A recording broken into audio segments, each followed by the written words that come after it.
Okay, guys, let's pretend for a moment that it is only the Democrats and the Republicans and the independents that are supporting the genocide of Gaza, and the rest of the Americans are good. Okay? So only the Democrats, only the Republicans, only them. Let's pretend it's only the Christians that support it and not the atheists, unless the atheists are Republican, Democrat, or Republican and American, whatever. So with that, so it's not really Americans' fault. It's politics, right? It's just politics, and you can't stop politics. Politics is going to politic. They always lie. They never do what you want them to do, unless they do exactly what you want them to do, and then, right? Okay, so anyways, what I'm saying is, for a moment, let's pretend there's no reason to worry about where Americans stand for genocide. So I'll change the topic. I'm going to change that topic. My brother just revealed that he utterly hates me, and apparently, and here's the thing, I know it's not just recently, because the question was, how can you know everything that you knew and never stand up with me once to fight for my kids, to support me when I'm being attacked for trying to fight for my kids, and all of that? So, let me tell you how twisted my family is, since their actual evil deeds somehow can never add up to enough for anyone to give a fuck.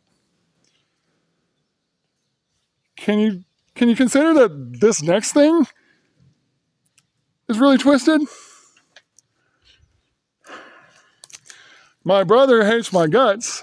I have 7 acres that are off of the road. The very last property on a dead-end road off that way is 80-something acres that's in limbo. Nothing's going to happen to it anytime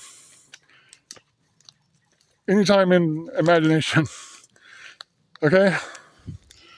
Over here was a dilapidated roundhouse property or whatever that took a while to sell because the house itself was junk, just a liability or whatever, right? My brother was tempted to buy that property, and even not too long ago had expressed to me that he kind of wished he had.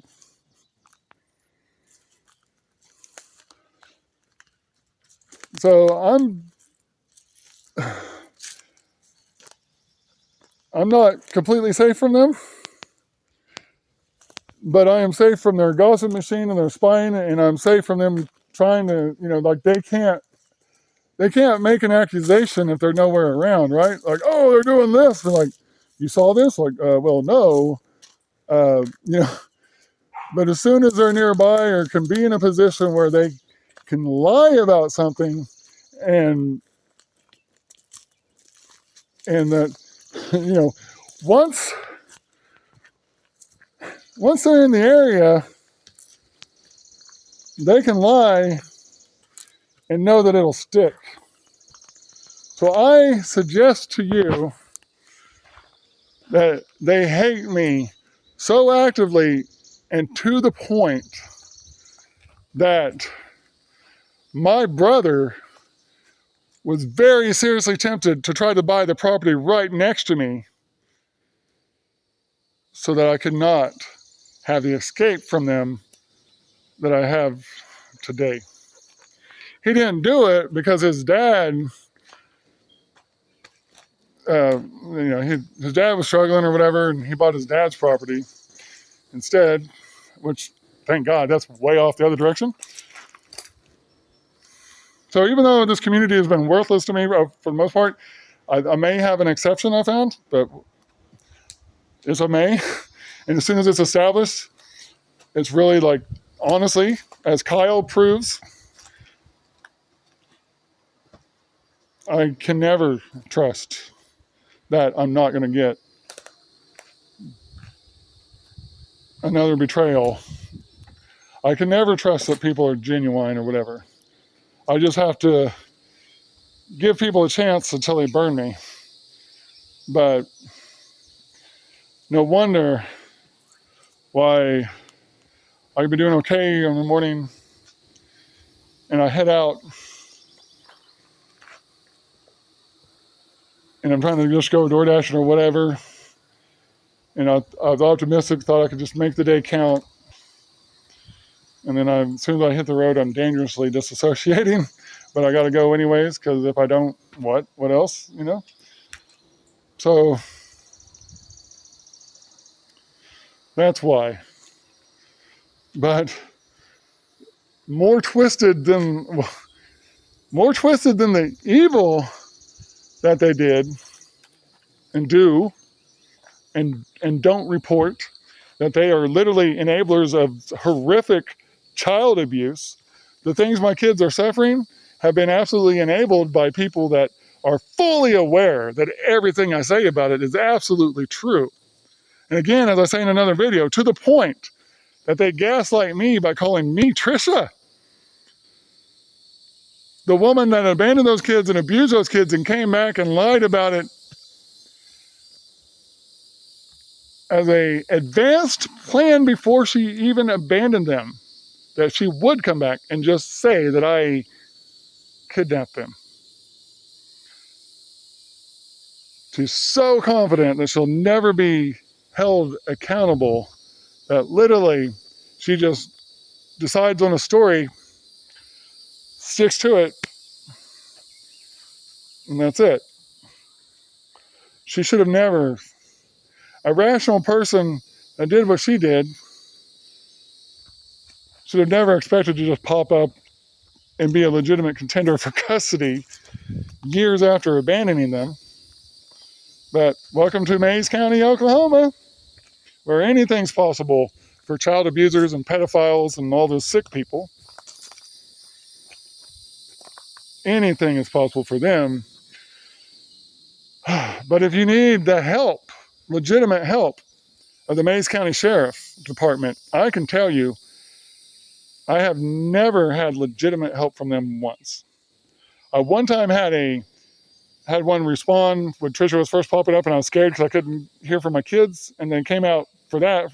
I didn't need anything, and they went on their way, but they drove out here for that.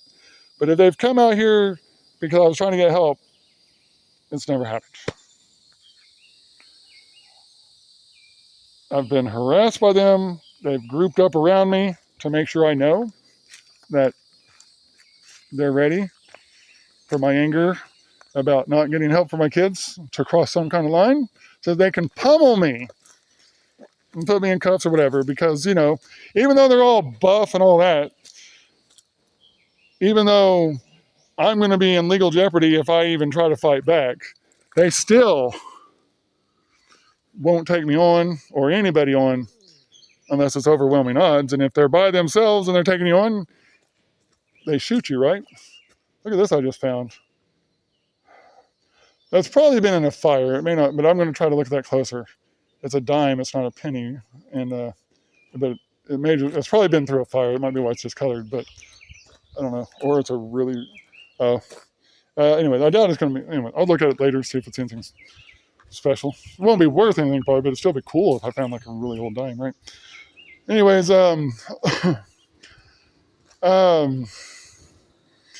yeah, so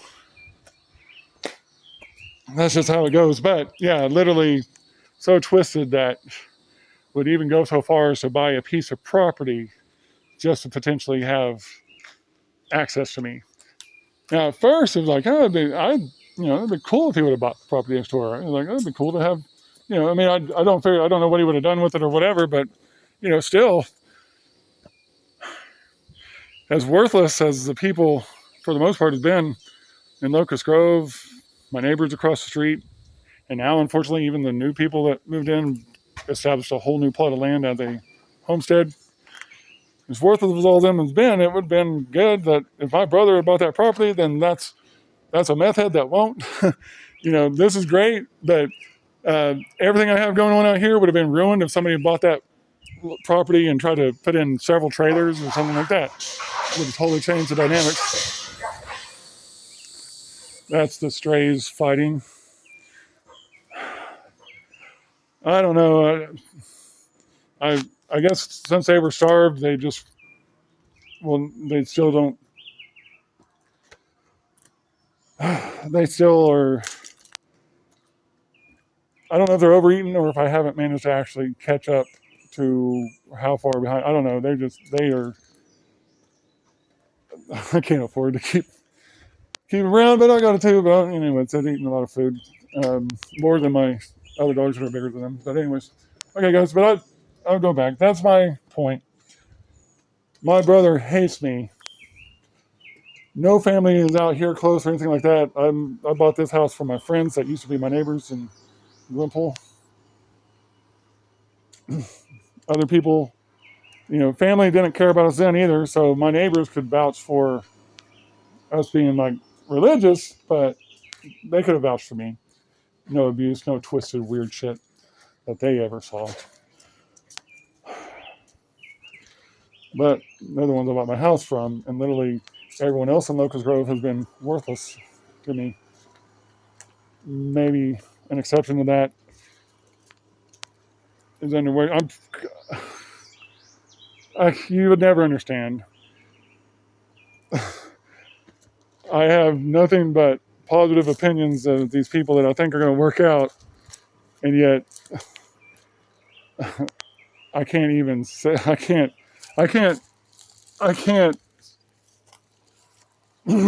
Here's why that's twisted.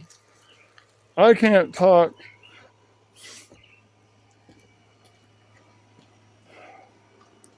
It's not fair to them that I have to wait and see. There's absolutely nothing about them that should have me thinking that it's a wait and see.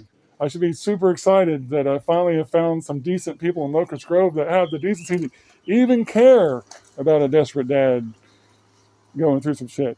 Or even care about, even if, or not even care if I'm a desperate dad and stuff, but just to recognize, hey, here's a single dad with no support and a child. I bet, even if he's an ass, they could probably use some help. Maybe he's only an ass because no one's helping him. And I'm not an ass, but I'm just saying that's what they just crossed the line to even be willing to hear me out, try to get together and talk a little bit more, see what's what. First time that's happened in Locust Grove. So I come out here, people are worthless to me, but I'm away from toxic family.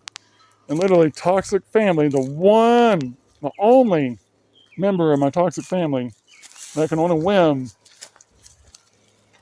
go out and finance a piece of property for $20,000 to $30,000, or even as low as $15,000. I don't know what it actually ended up selling for. I think he said he checked up on it and said it sold for like $16,000 or whatever. Literally spend that much money to have property next to his brother, who he hates, who cut off his sister and his mother and everybody else to have some peace. I can't find good people to offset toxic people. It's game over for toxic people. That's if it was just normal, average toxic people. These are toxic people on steroids. Game over is because I'm willing to accept, I have no choice but to accept the realities that I face. So you guys, if anyone still watches this now, would you, again, stop and think. If your relative hated your guts and you lived over 50 miles away from them, they didn't have the courage to let you know they hated your guts, and they're interested in buying the property right next to you, and they're into guns and build arsenals, what do you think their plan was? They expect shit to hit the fan. They expect to have to shoot people to protect their property and all of that. And if the law is broke down and it's every man for himself and they're loaded to the hilt and they hate their relative that's next door to them, what do you think their plan was when shit hit the fan and body counts weren't going to matter? You think their plan was to help the relative that they secretly despised make it through that situation? You think that's what my brother wants to do by buying property next to me? If you go look at what I posted and what he said, and if you think maybe he just recently lost his cool or he just hates me for recent posts, I was asking him why he would never stand up for me or my kids when he knew the truth the whole time. Like how, because I was just like, I didn't know. And then now that everybody's just like, so I'm like, how? I'm literally like, nobody cares and I'm not surprised. But then I'm like, wow, the two people I always think are the only two legitimate people, or the two most legitimate people in my life, they're crickets too on this. What's up? And I finally decided to confront my brother and just simply ask him. Well, I gave him I didn't just ask him. I was like, fuck you for not helping or whatever, but that's a legitimate piece of my mind. But the question was there and legit. Why didn't you stand for me? And I don't know if he would have answered it, but I would have expected just a simple apology. I didn't need anything drawn out or anything big. A simple apology, I would have taken as sincere, especially now or whatever. Like I'm thinking in hindsight, maybe he thought things should go one way or another, and I'm like, at least by now in hindsight, I would have thought he would have said he was sorry. Instead, he let me know he hated my guts. For the first time and only time ever, I let him know the opinion I had of his wife, but there's more to that than that. It wasn't just like, oh, and by the way, so other people looking at it will think it's like that, but no, it's not that. She started some shit. I was done with toxic people. There was a little spat, and then I was done with her. It's all good. I wasn't worried about her at all. I was over that. And then one day I was talking to Kyle, and she actually was in the background and actually started talking and stuff. And she brought it up, and I don't know, I couldn't follow all the conversation. It was weird, but even the stuff that she was like trying to apologize for and the connection she was trying to remake, she was still missing the plot on that. So it wasn't quite, but it was still, whatever. I was just going to have to wait and see. It wasn't a slam dunk. Oh, everything's all better. Oh, cool, good. Any misunderstanding there. But I didn't hate her. I just cut her off. I don't need toxic people. That was up to my brother, whatever their relationship was. But when I finally, for only time ever, expressed my opinion, of course, you see the post. He's like, you attacked my wife. So, my God, if I express an honest, sincere, negative opinion, I'm attacking people. But when people are attacking me, I should be hated for not thriving in life in spite of it. Got it. Thank God I don't live in a country where the people support genocide, at least not all of them. Only the Republicans, only the Democrats, only the independents. So fuck all them. The rest of you, please consider trying to find something even more to do. Wow, okay. I'll just roll with this. In Jesus' name, amen. Have a good one, guys.